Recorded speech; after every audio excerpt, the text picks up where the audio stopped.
Ni hao, everyone. I am at YongChuan on Manhattan's Lower East Side. So this is a Chinese restaurant, new in the neighborhood, and some of the recipes come from Ningbo.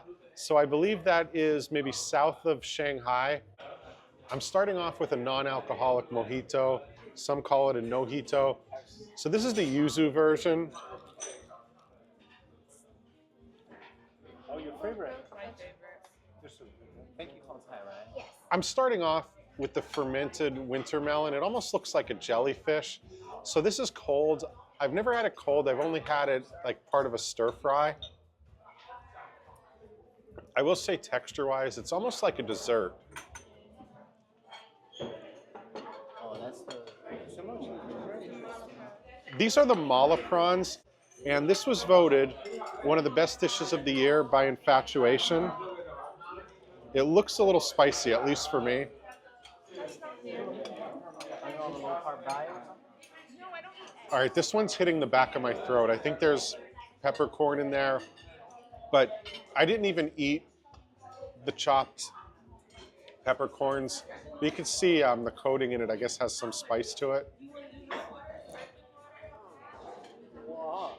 That's Took Mandarin. This is the Goose. Xiaowu is the Chinese word. I don't think I've had goose before. I believe this is a Hong Kong recipe, not 100% sure. There is a lot of bone in it. It's gamey. And I'll also say, like, it's not super tender, but it's not rough either. It's somewhere in the middle. This is the wild yellow croaker. It's one of the specialty dishes. So it's a white fish, and it's also served with rice cakes.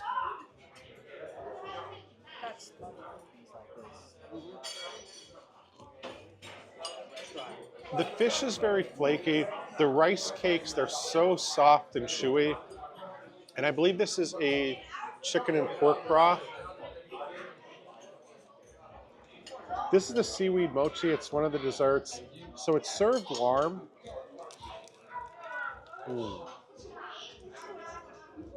Black sesame inside, pine nuts. So it's warm. So it's very chewy. And I love the crispiness from the sesame on the outside. And these are the still steaming rice cakes.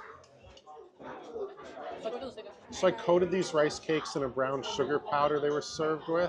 And also this is served as dessert, but also as The rice cakes are kind of plain without the brown sugar. So you definitely need that for these. Same rice cakes that were served in the soup with the fish. This is the Ningbo sticky rice ball. Served like a soup, like a hot soup.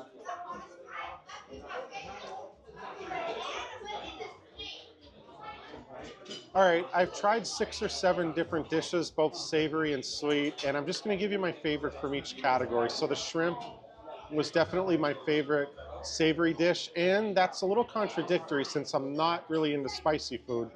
But I really liked the shrimp, kind of hit me in the back of the throat, but I enjoyed it overall. And then the seaweed mochi, I eat mochi often, but usually not with seaweed. So I really liked the seaweed mochi. I thought it was cool how they had pine nuts in there as well. 谢谢. Thank you very much for watching. If you like this video, please subscribe. I got more trips coming up soon. I'm going to be going down to Greenville, South Carolina. Also going to Cleveland, Ohio for the first time in more than a decade. And then I'm going to be going down to the Caribbean for a couple trips. I'm going to be going to San Juan, Puerto Rico, my first real trip there. And also the US Virgin Islands. So I hope you get to come to YongChuan, try some of the dishes I showed you in this video. And I look forward to sharing more videos with you soon. 再见.